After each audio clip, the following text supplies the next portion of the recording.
Jack के बड़े बेटे नित्यम के मारे जाने के बाद मेटकानिया कबीला उनको अपने कबीले में शामिल कर लेता है। वहीं स्पाइडर अपने पिता कर्नल को मरने से बचा तो लेता है, पर वो उनके साथ न जाकर जैक के परिवार के साथ ही रुकता है। यहाँ जैक का परिवार नित्यम की मृत्यु के शोक में जी रहा होता है। ऊपर से लोआक उसकी मौत का जिम्मेदार खुद को ही मान बैठा था। वहीं कबीले में जैक आरडीए के द्वारा भविष्य में फिर से हमला होने की आशंका के चलते हथियारों को इकट्ठा और तैयार करने में लगा हुआ था। वो लोआक के साथ मिलकर डूबे हुए शिप से बंदूकें निकालकर इकट्ठा कर रहे होते हैं। वहीं स्पाइडर और जैक पूरे कबीले को उन बंदूकों को चलाना सिखाते हैं। इस पर मेटकानिया कबीले का सरदार टोनवारी जैक को बताता है कि हमें इन बंदूकों की नहीं बल्कि टोरुक की जरूरत है, जिसकी सवारी करके जैक ने पहले पार्ट में नावी जनजाति का विश्वास फिर से जीत लिया था और जैक टोरुक माकटुक बना था। लेकिन जैक उसकी सवारी करने से साफ मना कर देता है। दूसरी तरफ डॉक्टर इयान आरडीए के बेस पर सभी को जानकारी देता है कि उसको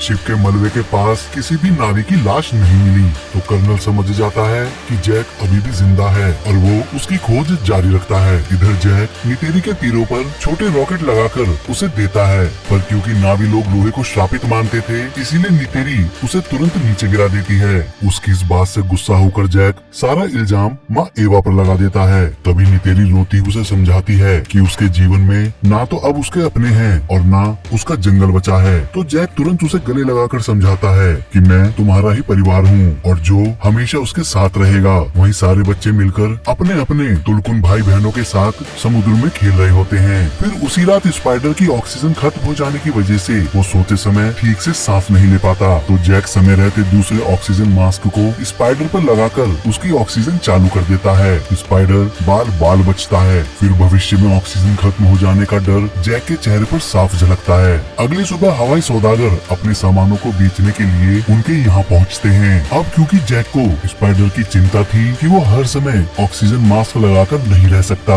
इसीलिए वो हवाई सौदागरों के नेता के साथ एक सौदा करता है कि वो स्पाइडर को वापस हाई कैंप में डॉक्टर नॉर्म्स के पास छोड़ दे। जैक स्पाइडर को भेजने की बात अपने परिवार को जैसे ही बताता है तो सारे बच्चे जैक को वैसा करने से रोकने की बहुत कोशिश करते हैं, पर स्पाइडर की जिंदगी की खातिर जैक किसी की बात नहीं मानता। इससे सारे बच्चे जैक से नाराज हो जाते हैं। अब उनका मन रखने के लिए जैक सबसे वादा करता है कि स्पाइडर को छोड़ने वो सभी साथ जाएंगे। तो स्पाइडर ना चाहते हुए भी राजी हो जाता है। जैक जब ये बात कप्तान को बताता है कि अब उसका पूरा परिवार तुम्हारे साथ चलेगा, तो कप्तान उसकी बात इसलिए मान जाता है क्योंकि रास्ते में राख कबीले के लोग लूटपाट करते थे और अब जैक उसके जहाजों की हिफाजत करेगा। जैक अपने परिवार के साथ उन हवाई सौदागरों के जहाज पर बैठकर रवाना हो जाता है, पर उनकी हवाई सौदागरों के साथ जाने की वीडियो कर्नल तक पहुंच जाती है। वहीं रास्ते में राख कबीला अपनी सरदार वरंग के नेतृत्व में हवाई सौदागरों पर हमला कर देती है। उनकी आपस की लड़ाई में राख कबीला जहाज को आग लगा देता है। जैक और नितेरी फिर भी उनसे डटकर लड़ रहे होते हैं, लेकिन वरंग नितेरी को तीर मारकर घायल कर देती है और उसका इकरान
पता है कि गोलियां ना होने की वजह से वो चल नहीं सकती, तो वरंग गुस्से में सबसे छोटी बेटी को मारने का आदेश दे देती है। अब वो जैसे ही उसे मारने के लिए हथियार उठाते हैं, तभी जैक उन पर हमला कर देता है और कर्नल वरंग को पकड़ लेता है। लेकिन वरंग अपने कुरु से कर्नल के कुरु को जोड़कर उसे ही अपने काबू में करके उससे ही बंदूक चलाना जैसे ही सीख लेती है, तभी वो कर्नल के साथ उन सभी को बांधकर उनकी बलि देने की तैयारी में लग जाती है। तो कीरी चुपचाप अपने कुरु को वहाँ की जड़ों से जोड़कर वहाँ मौजूद जहरीले तीर वाले पौधों की मदद से उन पर निगरानी रखे हुए राख कबीले के लोगों को मारकर सबके साथ वहाँ से निकल भागती है। तो वरंग उनको ढूंढने के लिए धरती और आकाश एक कर देती है।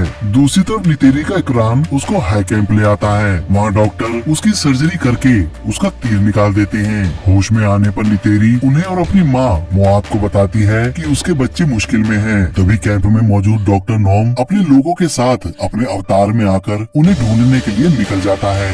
दूसरी तरफ कर्नल, जैक और उसका परिवार किनारे पर आकर थके होने की वजह से सो जाता है। फिर सुबह होते ही जैसे जैक कुछ एक्रान को अपनी तरफ आते हुए देखता है, तो वो उन्हें वरंग समझकर भागने लगता है। लेकिन असल में वो हाई कैंप से आए डॉक्टर नोम्स और नितेरी होते हैं। उन्हें देख के कर्नल चुपचाप वहाँ से निकल जाता है। नितेरी स्पाइडर को छोड़कर सबसे गले लगती है। डॉक्टर नोम्स स्पाइडर को वहाँ खुली हवा में सांस लेते हुए देखकर हैरान हो जाता है। फिर कैंप पहुंचकर स्पाइडर की जांच करके पता चलता है कि माइसेलिया जंगल के नेटवर्क की तरह उसके पूरे शरीर में फैल चुका है, जिसने उसके हर एक सेल, खून और रंग को बदल कर रख दिया है और अब वो इसके अंदर से निकल भी नहीं सकता। तो जैक परेशान होता हुआ उन्हें बताता है कि अगर आरडीए वाले इसको बनाने में कामयाब हो गए तो वो धरती के हर एक इंसान को यहाँ ले आएंगे और वो यहाँ खुलकर सांस ले सकेंगे। फिर ये सब यहाँ के जनजीवन के लिए ठीक नहीं होगा, क्योंकि इंसान सब कुछ तबाह कर देते हैं। तभी नॉर्म जैक को स्पीड के सिर से निकल रहे उसके कुरु को दिखाकर बताता है कि ये पूरी तरह से बदल रहा है। दूसरी तरफ कीरी माँ एवा के साथ अपने जुड़ाव के बारे में पता करने के लिए ट्री ऑफ सोल्स से जुड़ती है और आत्मा लोक में पहुंचकर वो माँ एवा से अपने सवालों का जवाब मांगने की कोशिश करती है, पर माँ एवा उसके सामने ही नहीं आती। उल्टा कीरी को अपनी ही दुनिया में दौरे पड़ जाते हैं। इस बात से कीरी का मनोबल टूट जाता है। लेकिन तभी नितेरी और जैक उसको एक राज बताते हैं, तुम्हारा कोई पिता नहीं है। तो कीरी को लगता है कि वो एक क्लोन है। तभी नितेरी की माँ मुआत उसको बताती है, जब तुम्हारी माँ डॉक्टर ग्रेस अपने अवतार के रूप में ही मर रही थी, तब उनके अवतार वाले शरीर को माँ एवा के हाथों में रखा गया था। माँ एवा ने उस समय उसके गर्भ में एक बीज बोया। असल में तुम माँ एवा की ही बेटी हो और इसी वजह से तुम बार बार उनसे खुद का जुड़ाव महसूस करती हो। वही स्पाइडर की खुली हवा में सांस लेने की काबिलियत से जैक को जो चिंता हो रही थी, उसको देखकर नितेरी उसको स्पाइडर को ही मार देने का सुझाव देती है। तो जैक उसको याद दिलाता है कि वो हमारे परिवार का ही हिस्सा है। दूसरी तरफ कैप्टन मिग, जो पिछली बार टुलकुन के हमले से बच गया था, अभी भी उनका शिकार करके उनसे उनका बेशकीमती तरल निकालने में लगा हुआ था। लेकिन डॉक्टर इयान, जो एक समुद्री जीव वैज्ञानिक था, उसे कैप्टन मिग का टुलकुन का शिकार करना पसंद नहीं था। दूसरी तरफ मेटकानिया कबीला पहुंचकर जैक को पता चलता है कि तड़ीपार पाइकन जवान टुलकुन को आत्मरक्षा करने के लिए उकसा रहा है, इसीलिए टुलकुनों ने अपनी परिषद बुलाई है। अब क्योंकि पहले ही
दूसरी तरफ मिलो की दूरी तय करके रिया और उसके भाई आखिरकार लोआक को ढूंढ लेते हैं, लेकिन तभी स्क्विड जैसे दिखने वाले जीव सियंग उन पर हमला कर देते हैं। अब जैसे ही एक सियंग लोआक को मारने वाला होता है, तभी रिया और उसके भाइयों के टुलकुन वहाँ आकर सियंग से उनको बचा लेते हैं। फिर रिया लोआक के बेहोश होने से पहले ही उसे समुद्र से बाहर निकाल लेती है। इधर लैब में कर्नल स्पाइडर से मिलकर उसे उसकी माँ की तरह बहादुर बताते हुए उनके किस्से सुनाता हुआ आपस के मतभेदों को दूर करने की कोशिश करता है। तो इमोशनल होता हुआ स्पाइडर उनसे उनका बैच मांगता है। कर्नल उसे वो देकर वहाँ से चला जाता है। दूसरी तरफ लोआक पाइकन को ढूंढने में कामयाब हो जाता है। पाइकन अपने कुल के आखिरी बचे हुए सदस्य से उन्हें मिलवाता है। उसके पूरे शरीर में एंकर्स घुसे हुए थे। साथ ही आरडीए वालों ने उसकी दोनों आंखें भी फोड़ रखी थी। रिया उसको देखते ही रो पड़ती है। इधर कैप्टन मिक टुलकुन के शिकार को करने के लिए उस दिन को चुनता है जिस दिन टुलकुन अपना प्रजनन महोत्सव मनाने के लिए एक जगह इकट्ठा होते हैं, जिस पर डॉक्टर यान इतने बड़े स्तर पर टुलकुन की हत्या करने के लिए उन्हें रोकने की कोशिश करता है, पर कोई उसकी बात नहीं मानता। फिर कर्नल जैक के पास आकर उसे बताता है कि कल सुबह तुमको सबके सामने मार दिया जाएगा। इस पर जैक कर्नल को समझाने की कोशिश करता है कि असली कर्नल मर चुका है और तुम एक नावी और आजाद हो।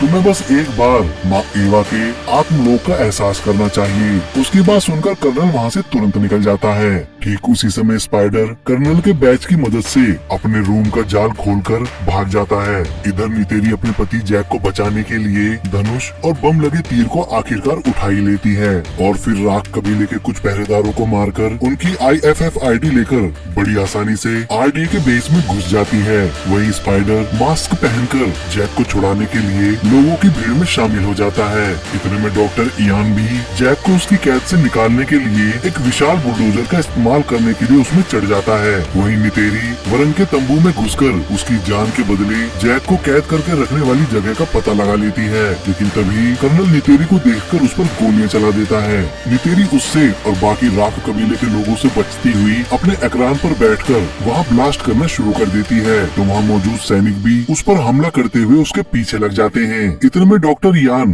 बुलडोजर की मदद से जैक की कैद को तोड़कर उसे गोलियों से बचाता हुआ वहाँ से निकाल लेता है। तो जैक उसकी मदद करने का कारण पूछता है तो डॉक्टर बताता है कि ये लोग टुलकुन के प्रजनन महोत्सव वाले दिन उनका बहुत बड़े स्तर पर शिकार करने वाले हैं और क्योंकि वो एक समुद्री जीव वैज्ञानिक होने के नाते ऐसा नहीं होने दे सकता, इसीलिए तुम ही इन्हें रोककर टुलकुन को बचा सकते हो। वही नितेरी खुद को बचाने के लिए छुप जाती है। सैनिक जैक को देखते ही उस पर गोलियां बरसाना शुरू कर देते हैं। गोलियों से बचाने के लिए स्पाइडर उन गोलियों के सामने आकर उन्हें रुकवा देता है क्योंकि वो जानता था आरडीए वाले उसे किसी भी हाल में मरने नहीं देंगे, लेकिन फिर भी जनरल स्पाइडर को मारने का आदेश दे देती है। अब इससे पहले सैनिक स्पाइडर और जैक पर मिसाइल डालता नितेरी उसके हेलीकॉप्टर को उड़ाकर जैक और स्पाइडर को अपने साथ अपने एरकान पर बैठाकर वहाँ से ले उड़ती है। अगली सुबह नदी के किनारे उतरकर जैक नितेरी को बताता है हम कहीं भी छुप जाएं, पर कर्नल वरन की मदद से हमें ढूंढकर स्पाइडर को हमसे ले जाएगा और फिर आरडीए वाले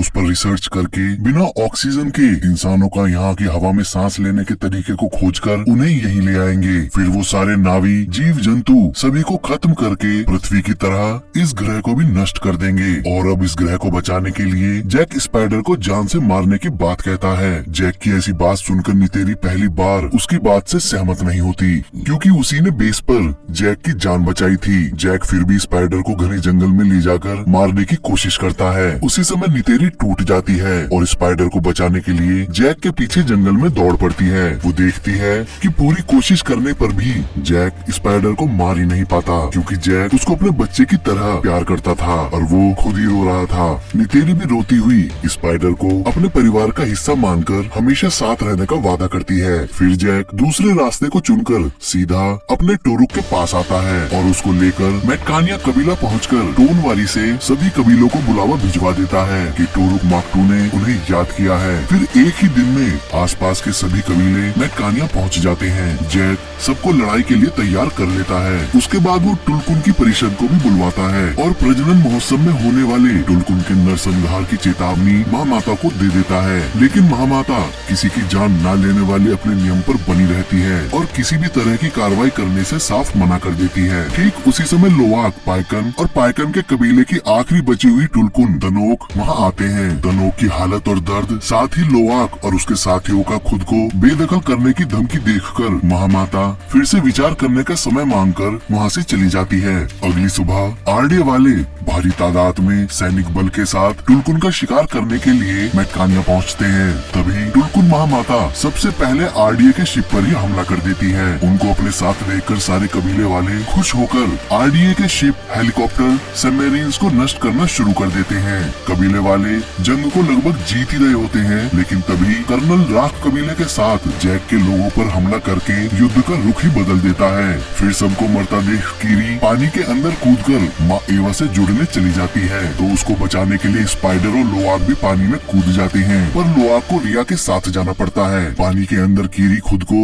माँ एवा से जोड़कर उन तक पहुँचने के संघर्ष में दौरे का शिकार होने लगती है। तभी स्पाइडर खुद को कीरी से जोड़कर उसको माँ एवा तक पहुँचाने में उसकी मदद करता है, लेकिन जब उनसे भी बात नहीं बनती तो टुकबी खुद को उनसे जोड़कर कीरी का हाथ पकड़ लेती है और फिर तीनों अपनी पूरी ताकत लगाते हुए आखिरकार माँ एवा तक पहुँच जाते हैं। पर ठीक उसी समय एक रॉकेट उनके आध्यात्मिक पेड़ पर टकराता है, जिससे उनका बंधन टूट जाता है और तीनों पानी में बेहोश हो जाते हैं। वहीं पानी के अंदर रोनल बुरी तरह से घायल हो जाती है। इधर जैक और उसका टोरुक भी घायल होकर नदी में गिर जाते हैं। ऊपर से नितेरी के इकराम का पंख भी जल जाता है, तो जैक नितेरी को रेडियो पर खुद के हारने की बात बताकर कहीं छुप जाने को कहता है। वो बात सुनकर नितेरी दुखी हो जाती है, लेकिन तभी उसकी नजर पानी में घायल रोनाल पर पड़ती है, तो वो उसको पानी से बाहर निकाल लेती है। फिर मरने से पहले रोनाल अपनी बेटी को जन्म देकर उसकी परवरिश का जिम्मा नितेरी को देकर अपने प्राण छोड़ देती है। तभी कर्नल वहाँ आकर नितेरी को बंदी बना लेता है और वरंग उससे बंधन जोड़कर उसे प्रताड़ित करने लगती है। अब जैसे ही जैक ये देखता है, वो लोआक को अपने साथ लेकर नितेरी को बचाने के लिए निकल पड़ता है, लेकिन कर्नल जैक को रेडियो पर अपने साथ स्पाइडर को भी लाने को कहता है। वहीं कैप्टन मिक फिर से टुलकुन का शिकार करने के लिए निकल जाता है। मिक के शिकार करने के ठीक 1 सेकंड पहले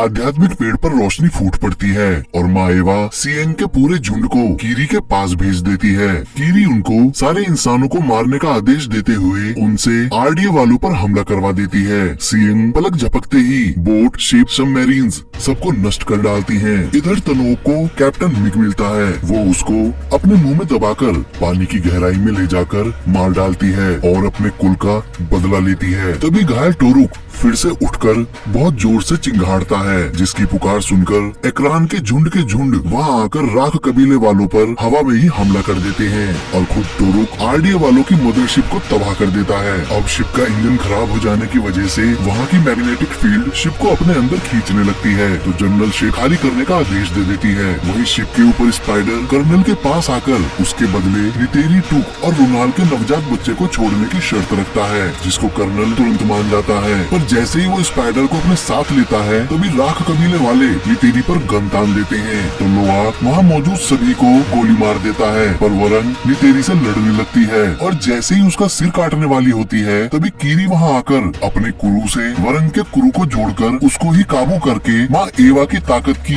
एक झलक दिखा देती है। उस एहसास को महसूस करके वरंग इतनी डर जाती है कि वो वहाँ से डरकर भाग जाती है। इधर जैक स्पाइडर को कर्नल से छुड़ा तो लेता है, पर वो तीनों वहाँ की मैग्नेटिक फील्ड में लटक रही चट्टानों पर गिर जाते हैं। ऊपर से उस फील्ड के संपर्क में आने पर शिप भी ब्लास्ट होकर ऊपर खींचने लगता है। इतने में स्पाइडर जैक को फिर से बचाने के लिए कर्नल के ही हाथ पर तीर मार देता है। उसके बाद उन दोनों की लड़ाई में स्पाइडर चट्टान से गिरने लगता है, तो कर्नल और जैक उसको हवा में ही पकड़कर बचा लेते हैं। अब कर्नल उसको और स्पाइडर को बचाने की वजह से जैक से लड़ना बंद कर देता है, लेकिन जैसे ही नितेरी वहाँ आती है, कर्नल खुद ही चट्टान से कूद जाता है। युद्ध खत्म हो चुका था और तभी एक नया सवेरा निकलता है। टुलकुन परिषद पाइकन को अपने कुल में वापस ले लेती है। इधर सारे कबीले वाले रोनाल का बच्चा और इस बार स्पाइडर भी पानी के नीचे आध्यात्मिक पेड़ से जुड़कर आत्मा लोक पहुंचते हैं। वहाँ कीरी स्पाइडर को सभी पूर्वजों और नित्यम से मिलवाकर अपनी माँ ग्रेसी से भी मिलवाती है। वहाँ मौजूद सभी नावी पूर्वज स्पाइडर को अपनी जनजाति में शामिल कर लेते हैं। अब स्पाइडर भी एक नावी था और वो जुड़ाव उस ग्रह पर जड़ों की तरह फैलकर सबको जोड़े हुए था।